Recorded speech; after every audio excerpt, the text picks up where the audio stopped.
Era uma manhã quente de verão no Rio de Janeiro, com o sol brilhando forte sobre as ruas agitadas de Copacabana. Ana caminhava pela calçada, o vestido leve balançando ao ritmo de seus passos rápidos. Faltavam apenas 2 dias para o seu casamento com Pedro, o homem que ela acreditava ser o amor da sua vida. Aos 28 anos, Ana sentia que finalmente estava no caminho certo. Uma carreira promissora em marketing, uma família amorosa e um noivo que todos admiravam. Pedro era charmoso, com um sorriso que iluminava qualquer ambiente e uma habilidade natural de conquistar as pessoas. Mas, às vezes, Ana notava algo em seus olhos, uma sombra, um desvio rápido do olhar que ela nunca conseguia decifrar. Naquela manhã, ela estava a caminho da casa de sua mãe, Sílvia, para discutir os últimos detalhes da cerimônia. Sílvia era uma figura marcante, uma mulher de 50 anos, elegante, com cabelos negros brilhantes e uma presença que dominava qualquer espaço. Sempre fora o centro das atenções, mas também era conhecida por suas decisões impulsivas, algo que Ana tentava ignorar. Afinal, Sílvia sempre esteve ao seu lado, apoiando-a em cada etapa da vida. Ou pelo menos era o que Ana pensava. Ao entrar na casa da mãe, Ana sentiu um aperto no peito. Algo estava diferente. Sílvia estava na cozinha, mexendo em seu celular com uma expressão tensa. Quando viu Ana, guardou o aparelho rapidamente e abriu um sorriso forçado. "Querida, chegou cedo. Já escolheu o buquê final?" perguntou Sílvia, tentando mudar de assunto. Ana franziu a testa. O comportamento da mãe parecia estranho, mas ela decidiu não insistir. "Ainda estou em dúvida entre as rosas brancas e as peonias. O que acha?" respondeu, forçando um tom leve. A conversa seguiu, mas Ana não conseguia se concentrar. Seu olhar caiu sobre o celular de Sílvia, que ainda estava sobre a mesa. Algo a impulsionou a pegá-lo, talvez um pressentimento que ela mesma não entendia.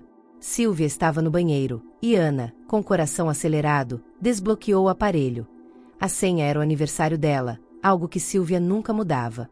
Foi então que ela viu uma troca de mensagens entre Sílvia e Pedro.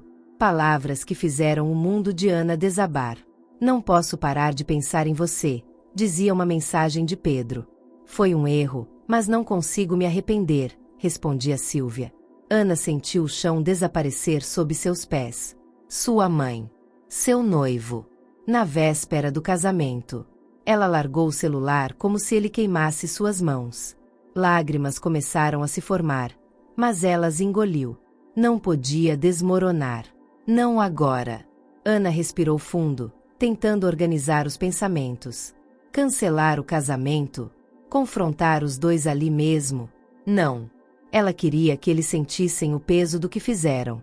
E então, uma ideia surgiu em sua mente, fria e afiada como uma lâmina. Ela iria até o altar. E lá, diante de todos, diria a verdade. Naquela noite, Ana mal dormiu. As imagens de Pedro e Sílvia juntos a atormentavam, mas ela se agarrava à sua decisão. No dia seguinte, durante os preparativos, ela se olhou no espelho. O vestido de noiva, tão sonhado, agora parecia uma armadura. Ela estava pronta para a batalha. A cerimônia seria na Igreja da Candelária, um marco histórico no coração do Rio. O lugar estava repleto de flores, com o som suave de um quarteto de cordas ecoando pelas paredes. Os convidados, familiares e amigos, sorriam e sussurravam sobre como Ana estava radiante. Mas ninguém notava o brilho frio em seus olhos. Quando o momento chegou, Ana caminhou pelo corredor central, o véu esvoaçante atrás dela. Pedro estava lá, ao lado do padre, com seu sorriso perfeito. Sílvia, sentada na primeira fila, parecia tensa, mas mantinha a compostura. Ana sentiu o coração disparar, mas segurou firme o buquê. Chegou ao altar, olhou para Pedro e, em vez de dizer sim, pegou o microfone que estava ao lado do padre. "Queridos amigos e familiares", começou ela, com a voz firme, mas tremendo levemente. "Antes de prosseguirmos, há algo que preciso compartilhar com todos vocês." O silêncio tomou conta da igreja. Todos os olhares estavam fixos nela. Ana respirou fundo, sentindo o peso do momento. E então, ela falou. Era uma manhã quente de verão no Rio de Janeiro, com o sol brilhando forte sobre as ruas agitadas de Copacabana. Ana caminhava pela calçada, o vestido leve balançando ao ritmo de seus passos rápidos. Faltavam apenas 2 dias para o seu casamento com Pedro, o homem que ela acreditava ser o amor da sua vida. Aos 28 anos, Ana sentia que finalmente estava no caminho certo. Uma carreira promissora em marketing, uma família amorosa e um noivo que todos admiravam. Pedro era charmoso, com um sorriso que iluminava qualquer ambiente e uma habilidade natural de conquistar as pessoas. Mas, às vezes, Ana notava algo em seus olhos, uma sombra, um desvio rápido do olhar que ela nunca conseguia decifrar. Naquela manhã, ela estava a caminho da casa de sua mãe, Sílvia, para discutir os últimos detalhes da cerimônia. Sílvia era uma figura marcante, uma mulher de 50 anos, elegante, com cabelos negros brilhantes e uma presença que dominava qualquer espaço. Sempre fora o centro das atenções, mas também era conhecida por suas decisões impulsivas, algo que Ana tentava ignorar. Afinal, Sílvia sempre esteve ao seu lado, apoiando-a em cada etapa da vida. Ou pelo menos era o que Ana pensava. Ao entrar na casa da mãe, Ana sentiu um aperto no peito. Algo estava diferente. Sílvia estava na cozinha, mexendo em seu celular com uma expressão tensa. Quando viu Ana, guardou o aparelho rapidamente e abriu um sorriso forçado. Querida, chegou cedo. Já escolheu o buquê final? Perguntou Sílvia, tentando mudar de assunto. Ana franziu a testa. O comportamento da mãe parecia estranho, mas ela decidiu não insistir. Ainda estou em dúvida entre as rosas brancas e as peonias. O que acha? Respondeu, forçando um tom leve. A conversa seguiu, mas Ana não conseguia se concentrar. Seu olhar caiu sobre o celular de Sílvia, que ainda estava sobre a mesa.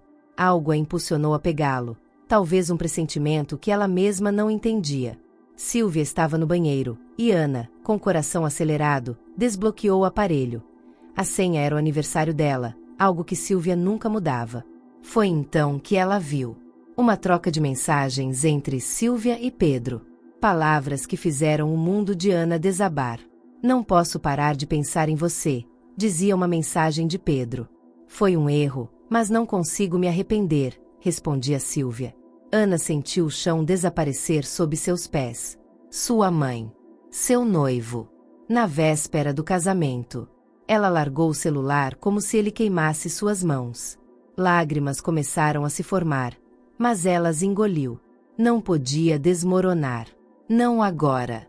Ana respirou fundo, tentando organizar os pensamentos. Cancelar o casamento? Confrontar os dois ali mesmo? Não. Ela queria que eles sentissem o peso do que fizeram. E então, uma ideia surgiu em sua mente, fria e afiada como uma lâmina. Ela iria até o altar. E lá, diante de todos, diria a verdade. Naquela noite, Ana mal dormiu. As imagens de Pedro e Sílvia juntos a atormentavam, mas ela se agarrava à sua decisão. No dia seguinte, durante os preparativos, ela se olhou no espelho. O vestido de noiva, tão sonhado, agora parecia uma armadura. Ela estava pronta para a batalha. A cerimônia seria na Igreja da Candelária, um marco histórico no coração do Rio. O lugar estava repleto de flores, com o som suave de um quarteto de cordas ecoando pelas paredes. Os convidados, familiares e amigos, sorriam e sussurravam sobre como Ana estava radiante. Mas ninguém notava o brilho frio em seus olhos. Quando o momento chegou, Ana caminhou pelo corredor central, o véu esvoaçante atrás dela. Pedro estava lá, ao lado do padre, com seu sorriso perfeito. Sílvia, sentada na primeira fila, parecia tensa, mas mantinha a compostura. Ana sentiu o coração disparar, mas segurou firme o buquê. Chegou ao altar, olhou para Pedro e, em vez de dizer sim, pegou o microfone que estava ao lado do padre. Queridos amigos e familiares, começou ela, com a voz firme, mas tremendo levemente. Antes de prosseguirmos, há algo que preciso compartilhar com todos vocês. O silêncio tomou conta da igreja. Todos os olhares estavam fixos nela. Ana respirou fundo, sentindo o peso do momento. E então, ela falou. Eu descobri, ontem, que o homem com quem eu planejava dividir minha vida. Ela fez uma pausa, olhando diretamente para Pedro, cujo sorriso começou a desmoronar. Teve um caso com outra mulher. E não qualquer mulher, mas a minha própria mãe, Sílvia. Um murmúrio percorreu a multidão. Alguns convidados levaram as mãos à boca, outros se entreolharam, atonitos.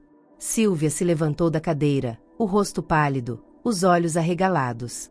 Ana, isso não é verdade, gritou ela, mas sua voz soava fraca, quase desesperada.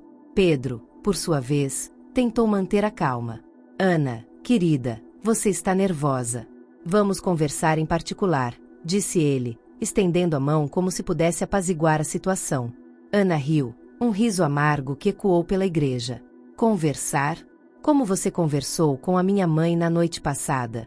Ou quando você mandou aquelas mensagens para ela, dizendo que não conseguia parar de pensar nela? Os murmúrios se transformaram em exclamações de choque. O padre, visivelmente desconfortável, tentou intervir, mas Ana levantou a mão, pedindo silêncio. Eu acreditei em vocês dois. Confiei em vocês. Mas agora vejo quem vocês realmente são. E eu não vou me casar com um traidor, nem vou continuar fingindo que está tudo bem. Ela jogou o buquê no chão, o som das flores esmagadas ecoando no silêncio. Então, virou-se para os convidados.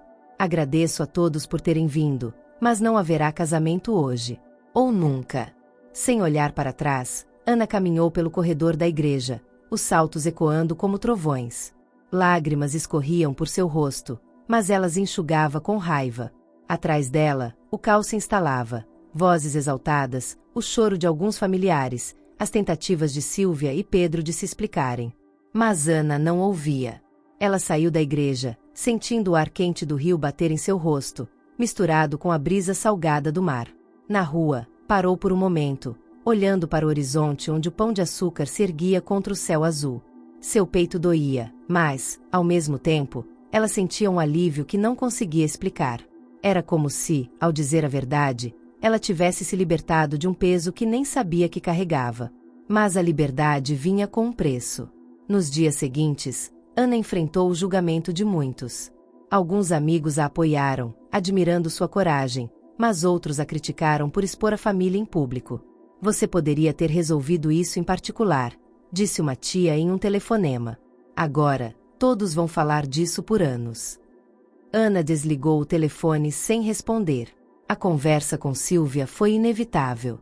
Uma semana após o escândalo, Ana concordou em encontrá-la em um café em Ipanema. Sílvia estava diferente, sem maquiagem, os cabelos presos de qualquer jeito, os olhos inchados de quem havia chorado muito. Ana, me perdoa, começou ela, a voz embargada. Eu não sei o que me deu. Foi um momento de fraqueza, de ciúmes. Eu vi você tão feliz, tão realizada, e eu me senti deixada para trás. Ana ouviu em silêncio, as mãos apertando a xícara de café. Você era minha mãe. Minha melhor amiga. Como você pôde? Perguntou, finalmente, com a voz rouca. Sílvia baixou a cabeça, sem resposta. O silêncio entre elas era mais pesado que qualquer palavra. Ana se levantou, deixando algumas notas na mesa. Preciso de tempo, mãe. Talvez um dia eu consiga te perdoar. Mas não agora. Ela saiu do café e caminhou até a praia, sentindo a areia quente sob os pés.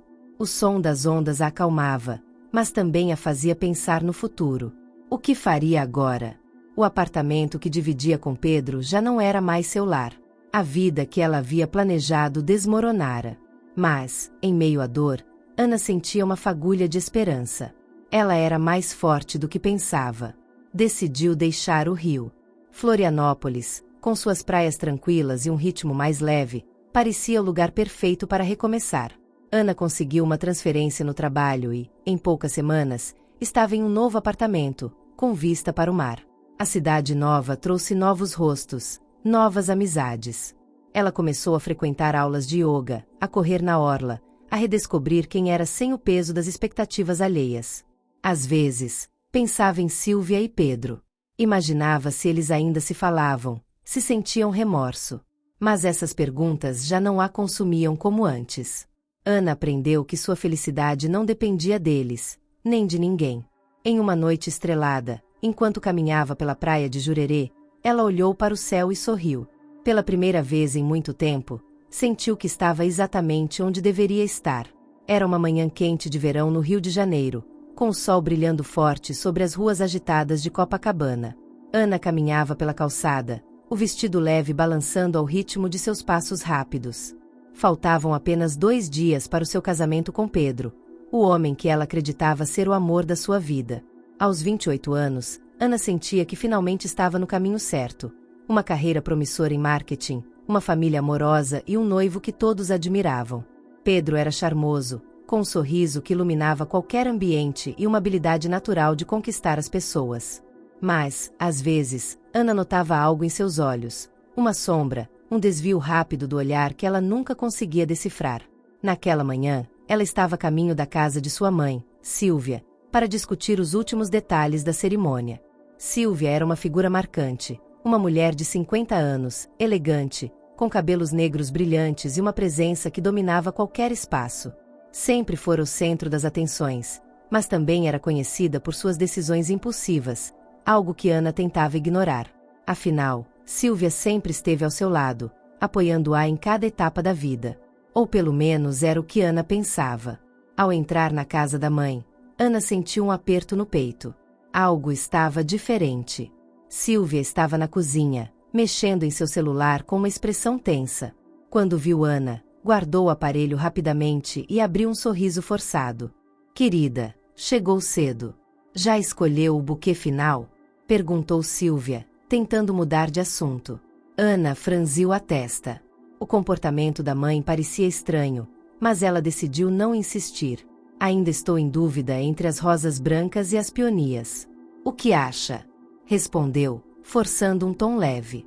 A conversa seguiu, mas Ana não conseguia se concentrar.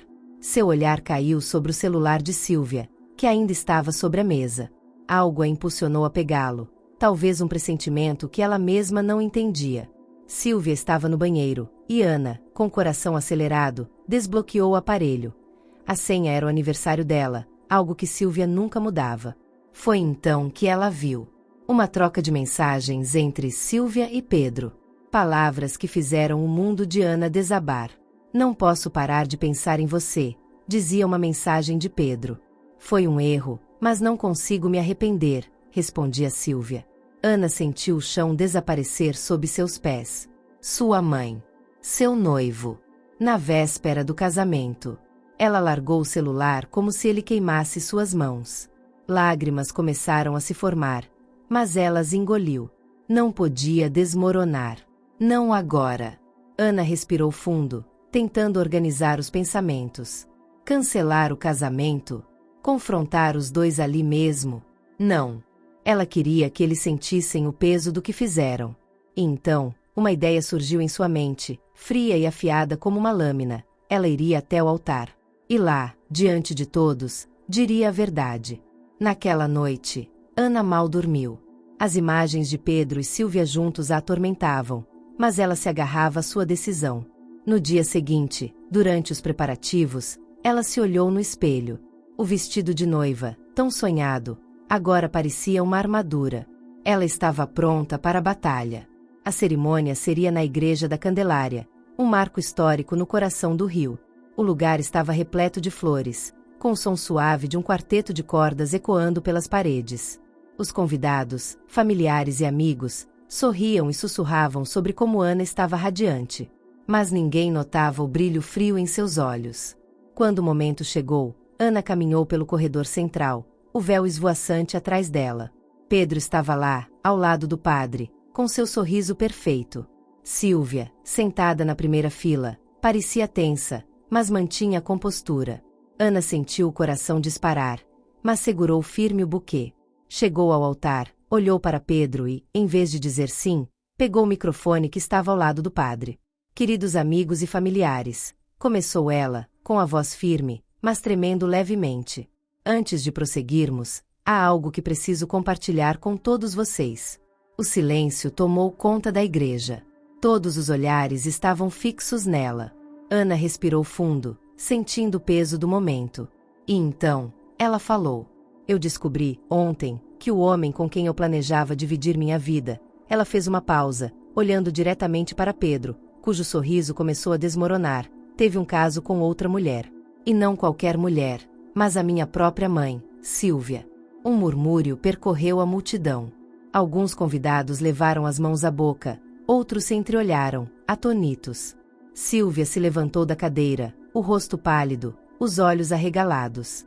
Ana, isso não é verdade, gritou ela, mas sua voz soava fraca, quase desesperada. Pedro, por sua vez, tentou manter a calma. Ana, querida, você está nervosa. Vamos conversar em particular, disse ele, estendendo a mão como se pudesse apaziguar a situação. Ana riu, um riso amargo que ecoou pela igreja. Conversar? Como você conversou com a minha mãe na noite passada? Ou quando você mandou aquelas mensagens para ela, dizendo que não conseguia parar de pensar nela? Os murmúrios se transformaram em exclamações de choque. O padre, visivelmente desconfortável, tentou intervir, mas Ana levantou a mão, pedindo silêncio. Eu acreditei em vocês dois. Confiei em vocês. Mas agora vejo quem vocês realmente são. E eu não vou me casar com um traidor, nem vou continuar fingindo que está tudo bem. Ela jogou o buquê no chão, o som das flores esmagadas ecoando no silêncio. Então, virou-se para os convidados. Agradeço a todos por terem vindo, mas não haverá casamento hoje. Ou nunca. Sem olhar para trás, Ana caminhou pelo corredor da igreja, os saltos ecoando como trovões. Lágrimas escorriam por seu rosto, mas elas enxugava com raiva. Atrás dela, o caos se instalava, vozes exaltadas, o choro de alguns familiares, as tentativas de Sílvia e Pedro de se explicarem. Mas Ana não ouvia. Ela saiu da igreja, sentindo o ar quente do rio bater em seu rosto, misturado com a brisa salgada do mar. Na rua, parou por um momento, olhando para o horizonte onde o pão de açúcar se erguia contra o céu azul. Seu peito doía, mas, ao mesmo tempo, ela sentia um alívio que não conseguia explicar. Era como se, ao dizer a verdade, ela tivesse se libertado de um peso que nem sabia que carregava. Mas a liberdade vinha com um preço. Nos dias seguintes, Ana enfrentou o julgamento de muitos. Alguns amigos a apoiaram, admirando sua coragem, mas outros a criticaram por expor a família em público. Você poderia ter resolvido isso em particular, disse uma tia em um telefonema. Agora, todos vão falar disso por anos. Ana desligou o telefone sem responder. A conversa com Sílvia foi inevitável. Uma semana após o escândalo, Ana concordou em encontrá-la em um café em Ipanema. Sílvia estava diferente, sem maquiagem, os cabelos presos de qualquer jeito, os olhos inchados de quem havia chorado muito. Ana, me perdoa, começou ela, a voz embargada. Eu não sei o que me deu. Foi um momento de fraqueza, de ciúmes. Eu vi você tão feliz, tão realizada, e eu me senti deixada para trás. Ana ouviu em silêncio, as mãos apertando a xícara de café. Você era minha mãe. Minha melhor amiga. Como você pôde? Perguntou, finalmente, com a voz rouca. Sílvia baixou a cabeça, sem resposta. O silêncio entre elas era mais pesado que qualquer palavra. Ana se levantou, deixando algumas notas na mesa. Preciso de tempo, mãe. Talvez um dia eu consiga te perdoar. Mas não agora. Ela saiu do café e caminhou até a praia, sentindo a areia quente sob os pés. O som das ondas a acalmava, mas também a fazia pensar no futuro. O que faria agora? O apartamento que dividia com Pedro já não era mais seu lar. A vida que ela havia planejado desmoronara. Mas, em meio à dor, Ana sentia uma fagulha de esperança. Ela era mais forte do que pensava. Decidiu deixar o Rio. Florianópolis, com suas praias tranquilas e um ritmo mais leve, parecia o lugar perfeito para recomeçar. Ana conseguiu uma transferência no trabalho e, em poucas semanas, estava em um novo apartamento, com vista para o mar. A cidade nova trouxe novos rostos, novas amizades. Ela começou a frequentar aulas de yoga, a correr na orla, a redescobrir quem era sem o peso das expectativas alheias. Às vezes, pensava em Sílvia e Pedro. Imaginava se eles ainda se falavam, se sentiam remorso. Mas essas perguntas já não a consumiam como antes. Ana aprendeu que sua felicidade não dependia deles, nem de ninguém. Em uma noite estrelada, enquanto caminhava pela praia de Jurerê, ela olhou para o céu e sorriu. Pela primeira vez em muito tempo, sentiu que estava exatamente onde deveria estar.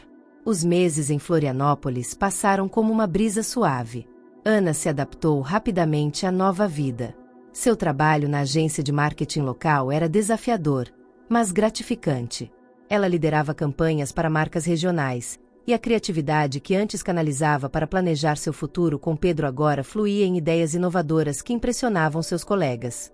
Fora do escritório, ela encontrava refúgio na rotina simples que construíra: acordar cedo para ver o nascer do sol na praia, tomar café em uma padaria local com pão de queijo quentinho, e passar as tardes de sábado explorando trilhas nas dunas ou navegando de caiaque nas águas calmas da Lagoa da Conceição.